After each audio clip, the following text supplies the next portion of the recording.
Bueno, llegamos al final de este año. Y a mitad de semana, de esta semana que hoy comenzamos, se va a producir la transición. Se termina el 19, se termina la década y empalmamos con la próxima. Y para muchos esto es simplemente un cambio de calendario, un cambio de almanaque. Pero creo y estoy convencido que la Iglesia tiene que tener otra mirada sobre estos cambios que son simplemente fechas, ¿no es cierto? Pero son temporadas en las cuales el Señor se mueve. La Biblia habla de dispensaciones en las cuales el Señor se mueve a lo largo de la historia. Esos periodos de tiempo donde el Señor, en su obrar, a través de siervos, a través de profetas, a través de Jesucristo, a través de la Iglesia, va llevando la historia a su culminación, al tiempo que Él ya tiene preparado desde antes de la fundación del mundo.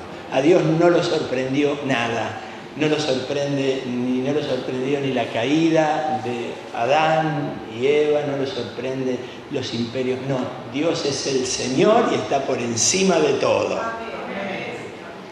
Y de tu vida y de la mía. Especial cuidado tiene sobre nosotros. El salmista llega a decir de parte de Dios que Él sobre ti fijará sus ojos. Y me gusta decir que Dios me ama a mí como si yo fuera el único hijo que tiene. Y esa capacidad de amar de Dios la tiene para cada uno de nosotros y para cada hijo suyo alrededor del mundo. Así que yo quisiera en esta noche presentar algo que son estos últimos mensajes producto de oración y de mucho buscar del Señor para ver qué es lo que el Señor está queriendo para nosotros en este final y en el comienzo del año. Hemos estado todo el mes de diciembre bajo la consigna de empezando a terminar, porque creemos que para empezar bien tenemos que terminar bien. Y entonces hemos estado meditando en eso. Pero bueno, llegamos al último y yo tengo una palabra del Señor para compartirles. El texto está en Jeremías, libro del profeta Jeremías, en el primer capítulo. Y les menciono un poco el contexto, es el llamado. Ahí Jeremías cuenta cómo fue su llamado, cómo Dios le dice que lo llamó a él, no en ese momento que lo está haciendo, sino que lo tenía llamado y preparado y reservado desde antes de que estuviera en el vientre de la madre. Desde el vientre de tu madre te llamé y te puse por profeta. Y en ese llamado que se concreta en ese momento, Jeremías cuenta que él le pone objeciones al Señor. Y ayer estuvimos en un hermoso retiro con los líderes de jóvenes y adolescentes y yo les comentaba que, porque siempre va a haber duda en el llamado, y yo les decía que si recorremos la palabra de Dios vamos a ver que los grandes líderes, los grandes siervos de Dios, cuando fueron llamados siempre tuvieron dudas y pusieron objeciones. Y Jeremías no es la excepción. Él puso su objeción, él le dijo al Señor: soy niño. Soy niño. Y ese decir soy niño es la expresión de muchos de nosotros que nos creemos incapaces y nos refugiamos en nuestra inexperiencia para hacer lo que el Señor nos está pidiendo. Y es también una expresión de nuestra inmadurez, porque a veces es más cómodo seguir estando en la condición de niño, que me provean, que me cuidan, pero de repente Dios te dice: no, yo te pongo ahora, yo te pongo al frente. Y ahí es donde un poco dudamos. Y Él le dice: soy niño. Y Dios le dice con mucha firmeza: no digas que eres niño, no digas. Porque cuando Dios te llama es porque Él ha visto que estás con la capacidad de hacer lo que Él te va a pedir que hagas. Cuando alguien en la iglesia, pastor o líder, te dice: estamos pensando en vos para tal función, no digas soy niño, no digas no sé, no digas no puedo. Porque si el Señor te señala, si el Señor te da una función, es porque Él ve que hay capacidad para que la hagas. No digas soy niño, porque todo lo que yo te mande vas a hacer. Y entonces dice que Él guarda su objeción y el Señor lo toca y dice, te puse la palabra en mi boca y te puse para una tarea extraordinaria. Te puse para destruir, para arrancar, para derribar. Pero también te puse para restaurar y para restaurar. Y cuando termina el Señor Él cuenta, ¿no es cierto?, de hacerle el llamado, de darle la comisión, de poner la palabra que debe decir, entonces inmediatamente está lo que vamos a leer en esta noche. Dice Jeremías, la palabra del Señor vino a mí diciendo, ¿qué ves tú, Jeremías? Y dije, veo una vara de almendro. Y me dijo el Señor, bien has visto, porque yo apresuro mi palabra para ponerla por obra. Es decir, el siervo, el llamado, el que tiene la comisión, el que tiene la palabra para dar, ahora Dios le muestra una visión. ¿Qué ves? O le muestra algo en lo natural. ¿Qué ves? Y cuando Jeremías responde, Dios dice, bien has visto. A mí me encantan cuando leo la palabra de Dios, cuando Dios dice bien, cuando aprueba. Bien, buen siervo y fiel. Te di poco para que haga y lo hiciste bien. Y me has hecho estar muy alegre. Estoy feliz contigo. Son esas palabras que uno desea escuchar del Señor, más que otro elogio, ¿verdad? Y cuando Jeremías responde lo que ve, una vara de almendro, Dios le dice, bien has visto. Porque este es el problema, que el Señor quiere empezar a no corregir, pero sino a implantar en la vida del profeta, que vea bien, porque hay que saber ver en las cosas espirituales para entender realmente qué es lo que Dios está haciendo. Y cuando nosotros vemos o pensamos en esto, nos hacemos la pregunta, ¿por qué algo tan obvio Dios le hace ver y le pregunta? Porque Dios quiere que el profeta y Dios quiere que nosotros empecemos, aprendamos a ver con la visión correcta, con la mirada correcta, que no siempre es la mirada de la cultura, que no es la mirada de mi historia familiar, que no es la mirada de los medios. Hay muchas miradas sobre un mismo asunto y hay una mirada de Dios. Hay un tiempo de Dios y hay un obrar de Dios que solo pueden ver aquellos que tienen ojos espirituales.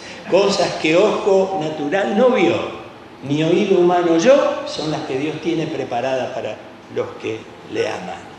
¿Qué ves, Jeremías? Él podría haber dicho un palo, podría haber dicho una rama, pero dice no, veo una vara de almendro. Dios no está probando cuánto ve, si ve bien, si tiene miopía o qué le pasa. No, Dios está queriendo que Él comprenda, porque tiene una misión y Él tiene que afinar su mirada a la mirada de Dios. Es un problema para la iglesia, un problema para muchos de nosotros, que nuestra mirada no esté siempre alineada con la visión de Dios.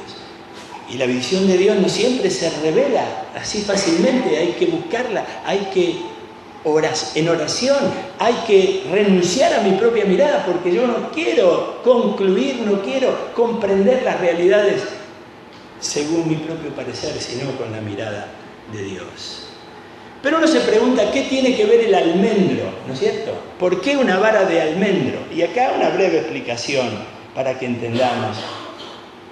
En la tierra de Israel se dice que los árboles, como en todo lugar, florecen en primavera.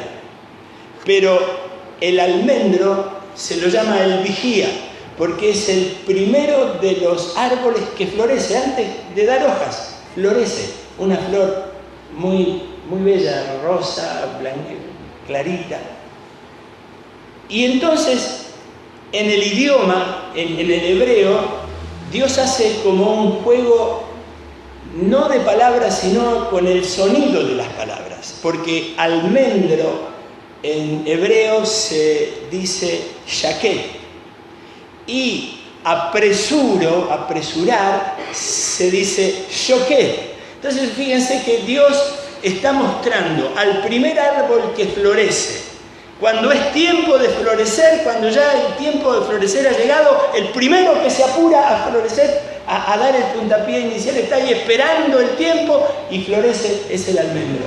Shaket. Dice, bien has visto, porque yo apresuro, shoket, a que mi palabra sea prosperada. Yo apresuro, dice el Señor. Yo apresuro a poner mi palabra por obra. Shaket, shoket. Pero hay un lindo significado en esto, porque lo que Dios le está diciendo, yo te llamé, yo te comisioné, te puse la palabra, ahora le da algo para que le diga al pueblo. Y la palabra que Él va a dar al pueblo no es una palabra fácil, no es una palabra digerible, no es una palabra que va a ser aplaudida, pero es la palabra que tiene que dar. Y decirles, yo les doy esta palabra, y decirles que Dios está, el Señor está como apurado, como el almendro, para que su palabra, que permanece para siempre, palabra que sale de la boca de Dios, permanece para siempre y se cumple, y se va a cumplir todo lo que vos digas. Por favor, la otra imagen. Nosotros venimos hablando de este cambio de año, y ustedes me han oído decir, no 2020, sino, ¿cómo lo digo yo? 2020. ¿Y por qué 2020? Mire, esto, no creo que haya un oftalmólogo. Entonces, la tabla se llama tabla optométrica. Esta es la tabla que te pone el oculista cuando vas a ver cómo andás de la vista. ¿Cuántos han ido alguna vez a leer esta tabla? Bien, saben de qué le estoy hablando. Bueno, si solamente lees la de arriba, estás en el horno. Y ahí vas bajando, y vas bajando, y vas bajando. Y cuando llegas a la línea número 8, si vos lees esa línea, fíjense que hay una calificación al lado, 20-200, 20-100, 20-50, así hasta llegar a la 20-20. Para la oftalmología, esa es la visión clara, esa es la visión, digamos, de una persona que puede ver con claridad a 6 metros de distancia. Esa sería la visión que a todos nos gustaría tener. Si yo me saco estos lentes, no soy 20-20, ni mucho menos. ¿No es cierto? Es la visión. ¿Sí? Cuando yo pensaba en el año que estamos por comenzar, y en la visión, en la mirada que tenemos que tener sobre él, me acordaba de esto, de la tabla optométrica. Y cómo en lo natural el 2020 me habla de una visión clara, de una visión de alguien que ve bien. Y la visión y la palabra me habla de que el Señor quiere alinear nuestra visión, nuestra mirada, a la mirada que Él tiene sobre el tiempo que estamos por comenzar, a lo que Él espera de la iglesia en este tiempo que estamos por comenzar. La tabla, el 2020 en la tabla representa la visión perfecta, y en este año yo creo que Dios quiere hacernos ver o medir nuestra agudeza espiritual para que miremos como Él quiere que veamos. Pero ¿y cómo se hace eso? ¿Por qué? ¿No es fácil? ¿Es que es tan difícil mirar con los ojos de Dios? Y yo digo que sí, que es difícil. Porque hay otras miradas que, como dije hace un rato, provienen de nosotros.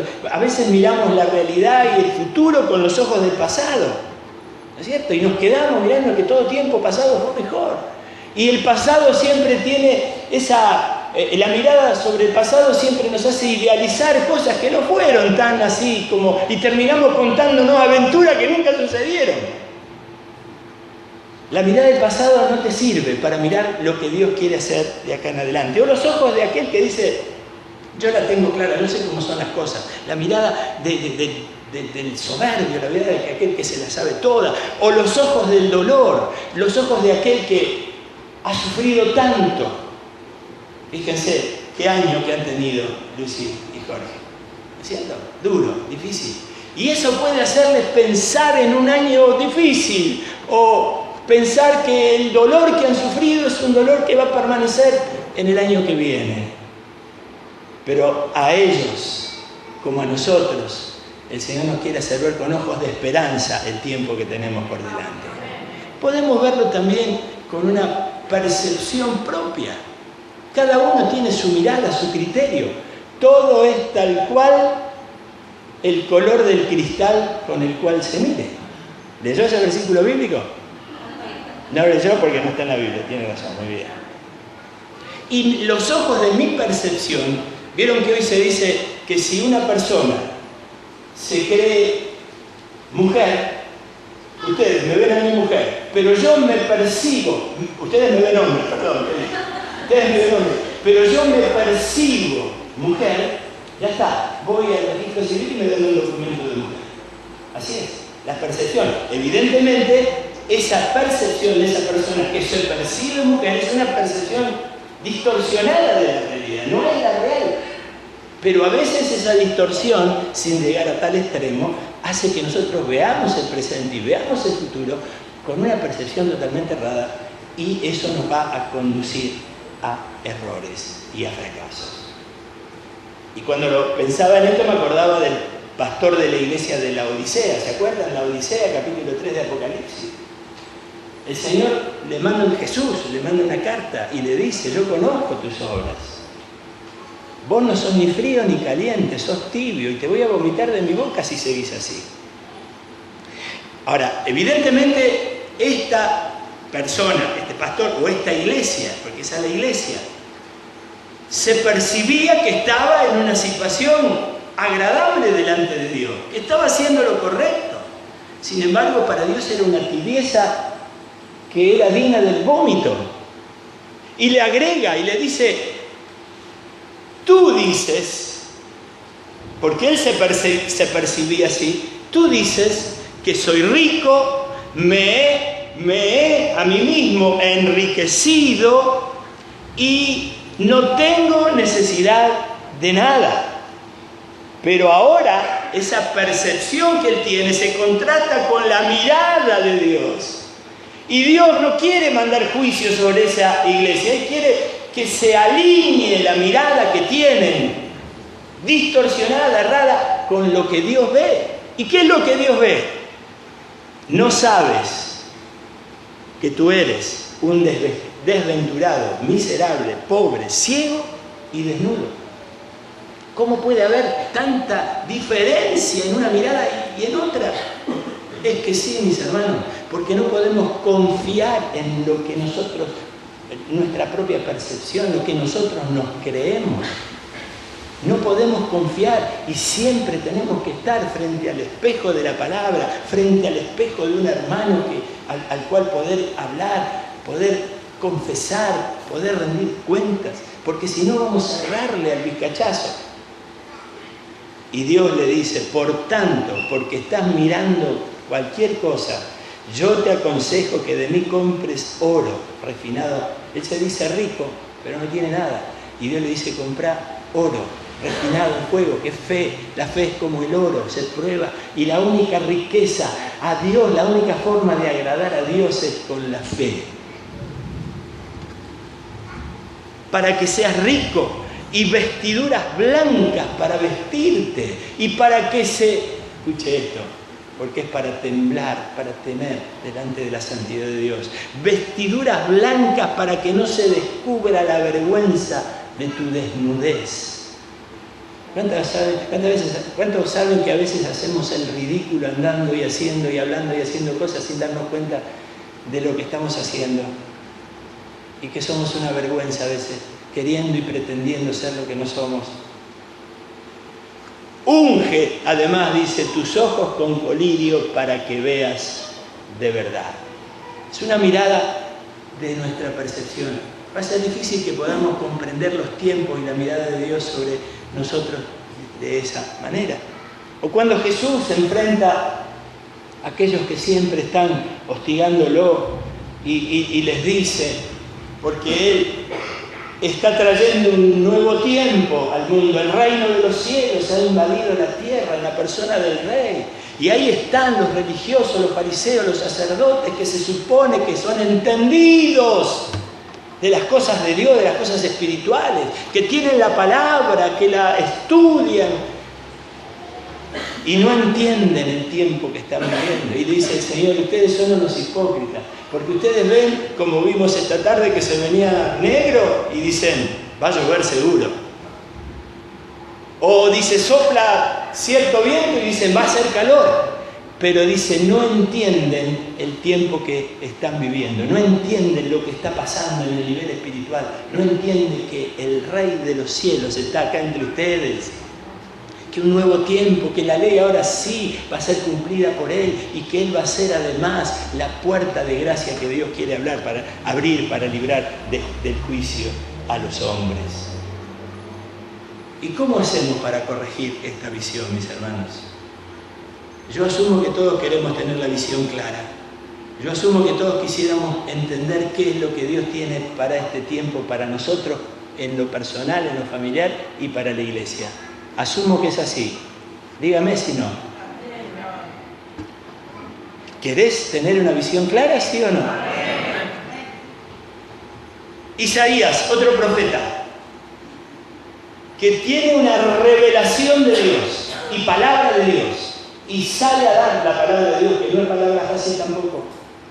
Y empieza a determinar ayes sobre estos y sobre aquellos. Y les dice y señala el pecado. Llega a decirle a los dirigentes príncipes de Sodoma y de Gomorra. Dice cosas durísimas. Y él se para desde un lugar como de separación. Ustedes son esos. Y está diciendo la verdad porque Dios le ha dicho que lo diga. Pero él mismo, cuando se encuentra en la presencia de Dios, cuando tiene ya no una revelación, sino una visión del trono de Dios, y ve esa majestad, la santidad de Dios, los serafines que lo adoran y que rodean el trono, y la voz de Dios que al hablar hace temblar todo lo que hay ahí a su alrededor, él mismo en el lugar que está, tembló. Él se dio cuenta que la visión que tenía al dar la palabra era una visión de juicio sobre los demás. Pero, porque él se estaba comparando y él era un hombre santo, claro que sí. Pero cuando se enfrenta a la santidad de Dios, él dice, yo ahora, ay de mí, estoy muerto porque estoy frente a la santidad de Dios. Una visión clara, mis hermanos, yo la voy a tener cuando renuncio a cualquier otra visión, cuando me quebranto delante de Dios, cuando digo, Señor, no soy nada, soy un ciego, desventurado y desnudo, si vos no me enseñás a ver, si yo no te confieso mi pecado, si yo no descubro que soy santo, pero puedo ser mejor con aquel que engañó a la mujer, yo nunca engañé a mi mujer, pero soy un pecador como todos los demás. Porque él dice, soy hombre de labios inmundos, que habita en medio de un pueblo de labios inmundos. Es decir, yo que los señalaba soy igual que ellos. Y ahí se produce un quebrantamiento, que es el quebrantamiento necesario para recibir esa comisión, esa visión, esa palabra que nos hace realmente siervos agradables a Dios, porque Dios, mis hermanos, quiere usarnos, pero Él quiere primero transformarnos a cada uno de nosotros.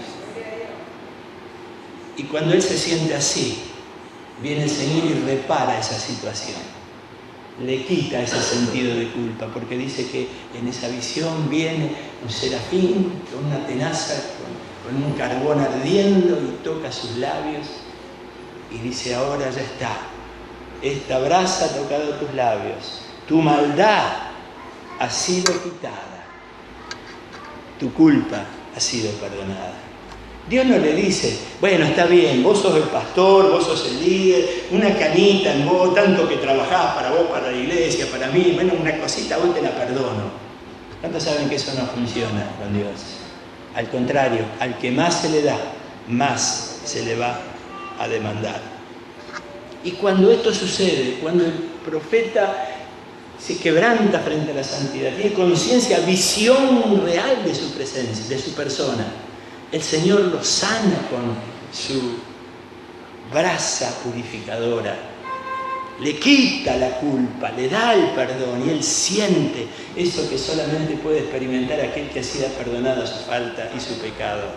El Señor lo desafía y entonces ahora sí le dice, ¿a quién enviaré? ¿Quién será nuestro mensajero?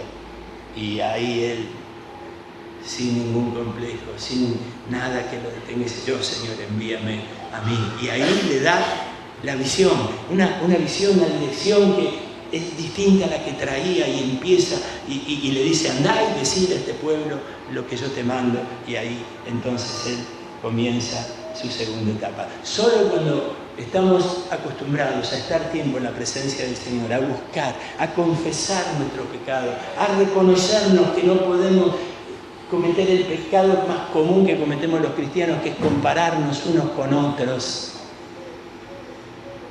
cuando en realidad tenemos que compararnos con Dios. Y no es para compararse, sino para que la luz de su santidad nos ilumine en nuestros lados oscuros y nos limpie y nos purifica y nos haga como Él quiere, santo como Él es santo. Vamos a la imagen, a la otra imagen. Yo digo esto, que no estamos viendo, y yo deseo que la iglesia lo vea así, no estamos viendo el comienzo de un nuevo año, sino el comienzo de una década. Creo que después de haber cumplido 50 años, el Señor nos está desafiando a que tengamos una mirada madura, de no pensar en lo cortito, de no pensar en lo de corto recorrido, sino pensar en mayor cantidad de tiempo. Porque esto nos va a obligar a proyectarnos, a hacer planes y a mirar cómo va a ser nuestra vida, la vida de la iglesia, en 10 años. Para nosotros, para Ani y para mí, comenzamos la tercera década acá en la iglesia. Dicen que no hay 2 sin 3. Vamos a ver si la terminamos, pero bueno, la empezamos. La tercera década. Y yo digo, sin que esto tenga la pretensión de ser profecía ni mucho menos, pero yo simplemente le doy lo que yo siento del Señor, que esta década que estamos por comenzar va a ser una década de oportunidades y desafíos grandes para la iglesia. Sí, Dios está queriendo que nos pongamos las lentes de su visión, de su mirada. Miremos de acá a 10 años. ¿Te preguntaste cuántos años vas a tener dentro de 10? Ezequiel, ¿sabés cuántos años va a tener Santiago y Bautista? ¿Pensaste en eso? Es hora de que lo pienses. Porque no 20 años, no 10 años, 20 años a nosotros se nos volaron. Parece que fue ayer que llegamos acá a Bermúdez. El tiempo vuela y si no pensamos en cuántos años voy a tener, cuántos años va a tener mi hijo, cuántos años va a tener mis nietos, qué va a ser de la iglesia, cuántos desafíos tenemos por delante, estamos mirando con una mirada miope. Dios nos está pidiendo esto en primer lugar, que alineemos nuestra mirada a una distancia mayor a la que estamos acostumbrados a mirar. ¿Cuántos están conmigo? Bueno, está bien. La otra imagen, por favor. El Salmo 32, que es el salmo nacido de una experiencia difícil de David. Dice ahí él. El Señor dice, yo te instruiré, yo te mostraré el camino que debes seguir, yo te daré consejos y velaré por ti. Vamos a leerlo juntos. El Señor dice, yo te instruiré, yo te mostraré el camino que debes seguir, yo te daré consejos y velaré por ti. Es una promesa extraordinaria. Claro, porque todos los cambios, mis hermanos, siempre nos producen alguna cosita, siempre los reaccionamos con temores a lo nuevo, siempre. Y pensar en una década, ¿cuánto? Nada. Pero pensarla sabiendo que tenemos un Dios que se ha comprometido con nosotros de tal manera que Él va a estar a nuestro lado, nos va a instruir en los cambios que se vienen, nos va a aconsejar, nos va a señalar los caminos y va a velar, va a poner sus ojos sobre tu familia, sobre tu vida y sobre la congregación. Eso nos da ánimo para tomar este desafío. Ya no un año, ya no 2020. Pensando que bueno, el 2020, espero llegar a fin de año mejor que lo que terminé este año. No, ya una década, pensando en generación, pensando con la mirada de Dios. Y yo creo que esta va a ser una década de renovación del liderazgo. Estuvimos, como dije, el sábado allá en Oliveros con este grupo de líderes y había ahí 20 más o menos, una camada de jóvenes matrimonios de 30, 35, un poquito más, un poquito menos, que son de un valor incalculable para la iglesia. Que nosotros tenemos que estar agradecidos al Señor, que tenemos relevo, los viejitos tenemos relevo, y que Dios tiene preparada, no para el año que viene, sino para toda la década, un liderazgo renovado, un liderazgo nuevo. Un liderazgo que inspirado en los logros y en la obra de la iglesia en el pasado, impulse para el nuevo tiempo. Y yo quiero decir, pensando en nosotros los mayores, ojo con esto. Ojo de no verlo, ojo de poner estorbo, ojo de tener una mirada paternalista sobre los más jóvenes. Nosotros con Ani tenemos una mirada paternalista. Laura cumplió 40, Andrés tiene 41 y siempre para nosotros van a ser nuestros nenes. Pero son hombres, es un hombre y es una mujer. Y nosotros si los miramos de esa manera, les estamos como frenando porque no estamos confiando. Y nosotros tenemos que alentar, que ayudar. Porque la renovación no se produce cuando se murió el viejo, le ponemos ahora al más joven. No, la renovación es un proceso, es una transición donde la generación que va pasando acompaña, anima y va enseñando y sirviendo de plataforma para la que viene. Y hermanos, por último, pensando en esto para desarrollarlo más, no cometamos, y esto es muy importante, no cometamos el error que cometió Saúl. Pregúnteme, ¿qué error cometió Saúl? ¿Quiere saber? ¿Quiere saber? Ah, no le digo nada. Si no me preguntan, no le digo. ¿Qué error cometió Saúl? Saúl no se animó a ir a la pelea con Goliat. Y cuando lo vio a David, al joven, que él sí tomaba el lugar, ¿sabe qué hizo Saúl? Le dijo, está bien, anda, pero ponete mi armadura. Y la tentación nuestra va a ser querer que los nuevos, los jóvenes, hagan las cosas como las hacíamos nosotros. Nuestros métodos. Y hasta casi estamos convencidos que es la única forma de hacer las cosas. Y les hablamos y les convencemos, mirá, yo lo hacía así, a vos te conviene. Cuando ellos están, si el Señor, como le dijo a Jeremías, no digas soy niño, porque si yo te llamo porque estás preparado. Ya tienen sus recursos, ya tienen esa capacidad. Entonces los viejos que no tienen, no, acompañá, orá. Marcá ahí cuando se están por ahí desviando, pero déjalo que sus recursos sean los recursos nuevos. Lo que te sirvió a vos te sirvió, pero a lo mejor hoy no creo que las chicas que están allá atrás con los niños estén con un franelógrafo, no creo. Tienen un televisor, tienen proyector y así con otras cosas. No a los viejitos les digo, nosotros les digo, ojo, no tengas una mirada paternalista, no quieras imponerle tus métodos, porque lo que sirvió en el año 69 cuando se inició la iglesia, hoy probablemente no sirva para este 2020 que estamos empezando. ¿Cuántos están de acuerdo conmigo?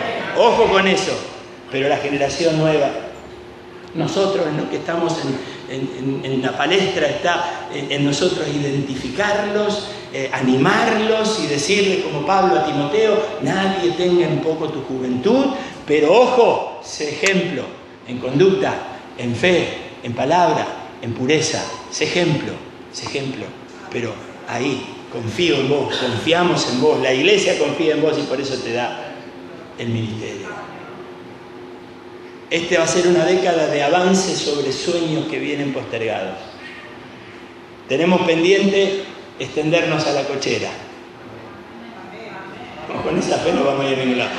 Tenemos pendiente extendernos a la cochera. Y tenemos pendiente, que lo hemos votado hace unos años atrás, comenzar un proyecto educativo en la iglesia. Lo tenemos votado y lo tenemos allí. Pero hasta ahora han sido un deseo y un motivo de oración cuando nos acordamos.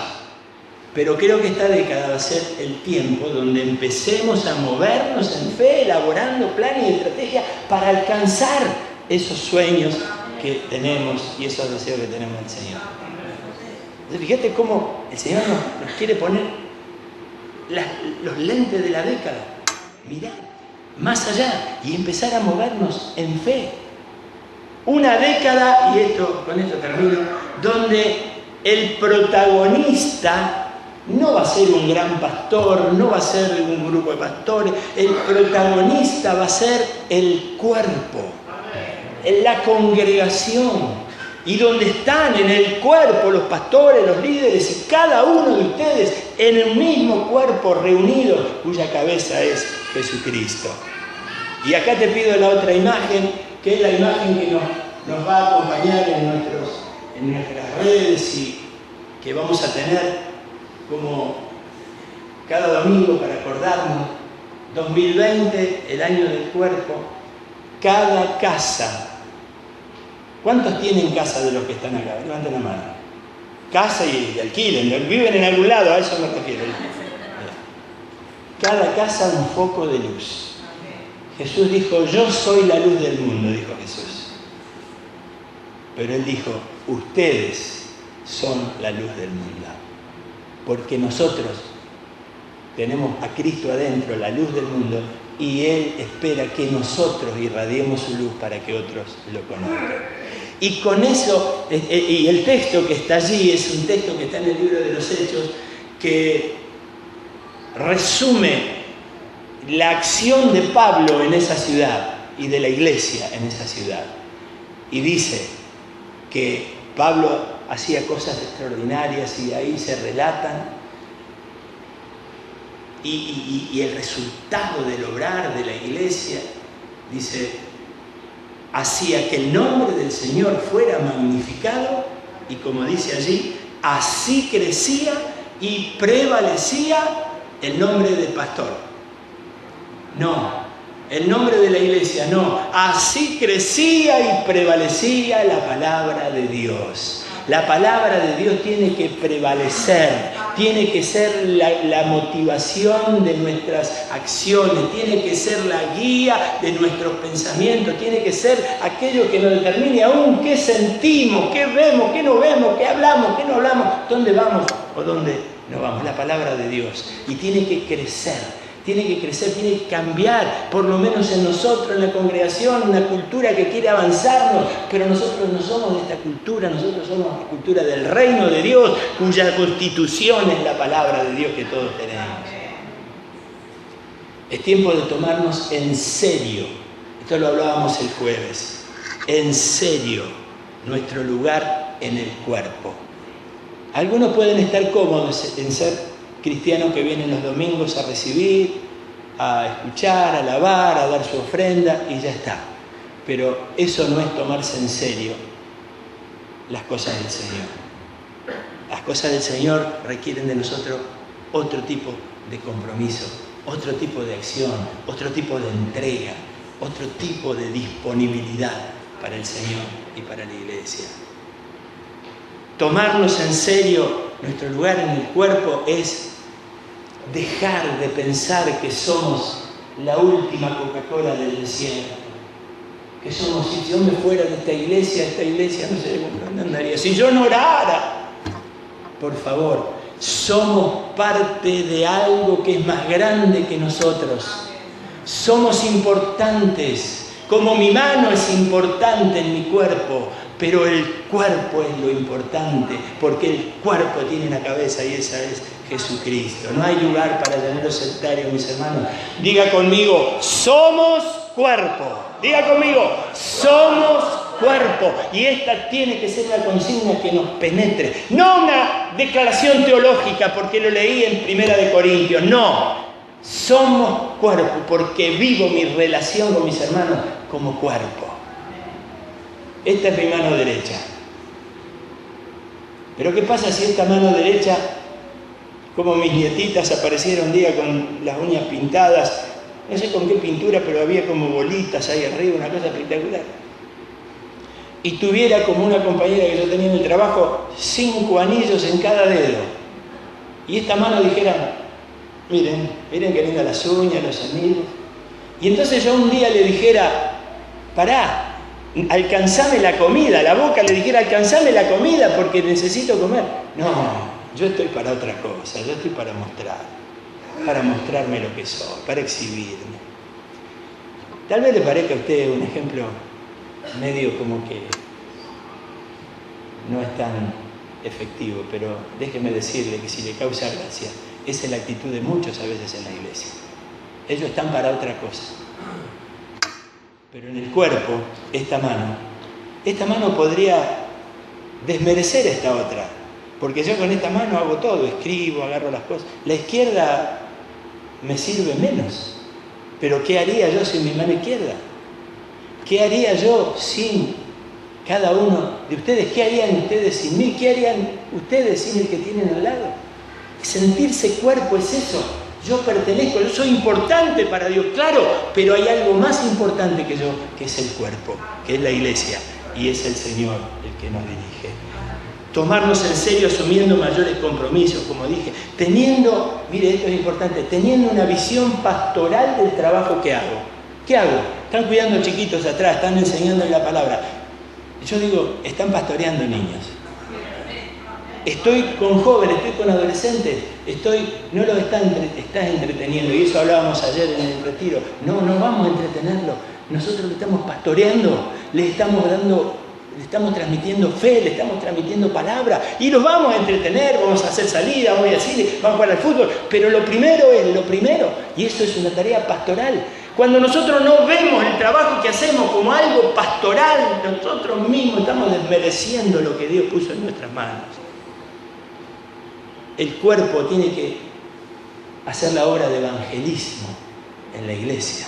Terminó la época de los grandes evangelistas, no, es el cuerpo, la iglesia, cada uno andando por la vida, hablando del Señor a quien tiene cerca.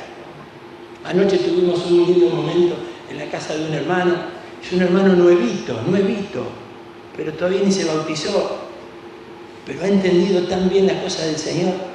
Y estábamos comiendo y él me empezó a hablar que tiene un amigo, y le paso el nombre del amigo, se llama Sebastián, ore por Sebastián, que está atado por drogas, por adicciones. Y él me decía, es mi amigo de la infancia, y él sabe que voy a la iglesia ahora, y me preguntaba a mí, al pastor, que yo le diera una cátedra de evangelismo. Y yo le dije, contale lo que el Señor hizo con vos, e invitalo a que venga al lugar donde vos venís y te sentís bien. Sabe que ya empezó, pero ¿sabe lo que está haciendo él? Es ser un evangelista. Y es el cuerpo, el principal evangelista.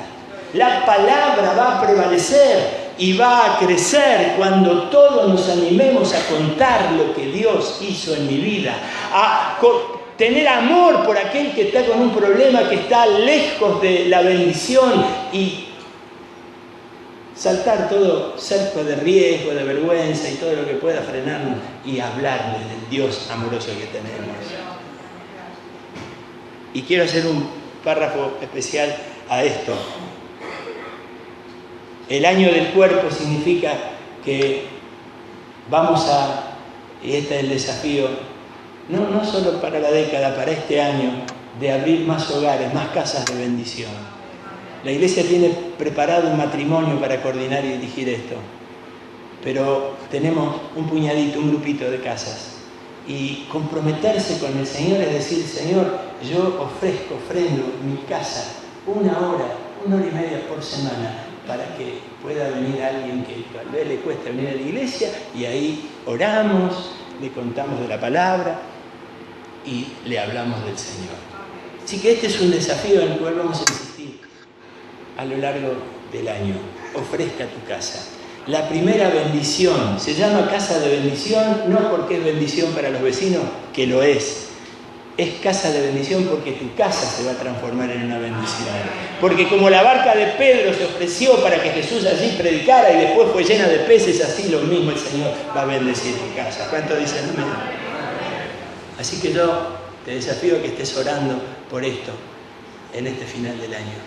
Orando el cuerpo, orando por la gente para que se sane, llevando afuera del templo esta hermosa gloria que experimentamos en la alabanza, en la adoración, en el compartir, la coinonía, llevando afuera del templo la gloria de Dios. ¿Cuánto dicen? Amén. Amén. Amén. Y te voy a mostrar la última imagen y te pido que te pongas de pie, porque vamos a hacer juntos una especie de proclama.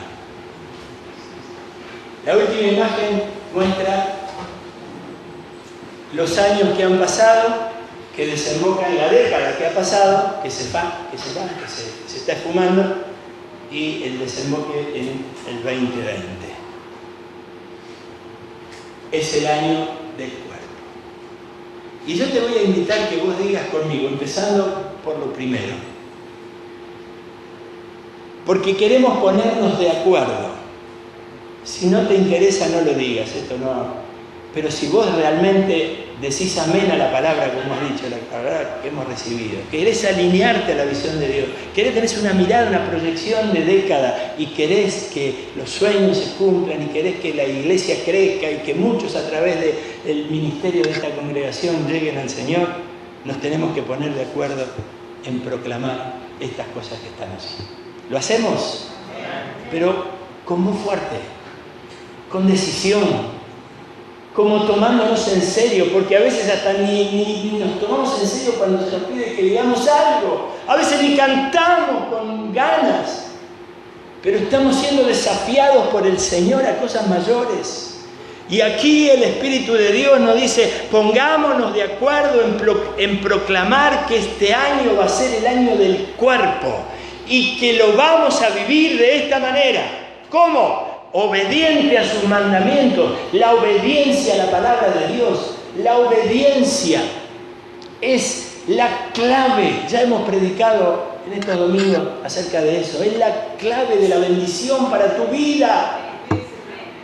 Dios le dice en Isaías, lo hablábamos el jueves, yo te iba a bendecir, yo te iba a cuidar, yo iba a prosperar tu... Y cuando termina de decirles eso, se lamenta Dios.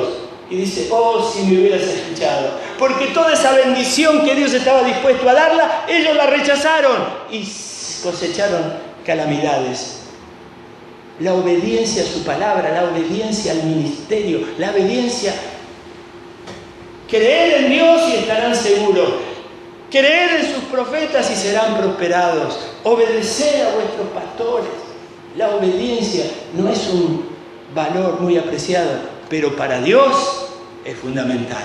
Entonces vamos a declarar obediente a tus mandamientos. Vamos a vivir este año, vamos a ponernos de acuerdo en que este es el año del cuerpo y lo vamos a vivir obediente a tus mandamientos, con fe en tus promesas.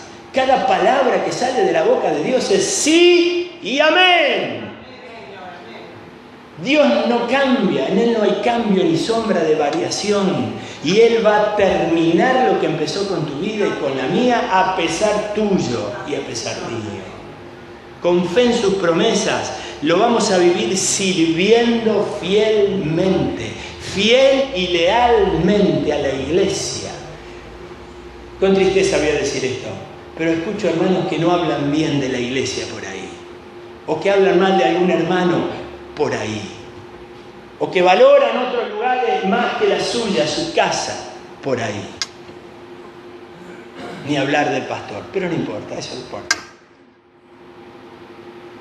Fielmente y lealmente, gente que prefiere recorrer porque allá vino no sé quién y abandonar su lugar donde Dios lo ha plantado.